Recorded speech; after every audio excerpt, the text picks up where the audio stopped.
我星期五講睇 show， 正啊，企唔企起身都有排傾啦。聽古典音樂多啊，咁有冇喺樓下大嗌貝多芬？貝多芬，你係咪分粉啊？貝多粉貝多粉啊，攞住個熒光棒，噗噗噗噗噗睇天鵝湖喺度打砰砰棒，唔好喊啊！我哋支持你。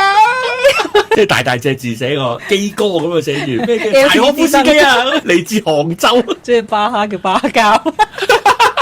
我哋係杭州巴交，跟住咧完咗啦。我哋後門啊，我哋等阿莫扎特出嚟啊，搭車走啊。有機會都會講睇胡桃夾子嘅時候係有咩例子啊 I say 胡桃要識夾子，胡桃夾子。唔係成班嗌喂出嚟，一走出，跟住嗰個跳住芭蕾舞舉支咪落台500咁樣咧，好似好長嘅啫後面。跟住為你啊，呢首我識。呢首你都識第5交響樂喎，我識啊，係講呢啲噶啦嚇。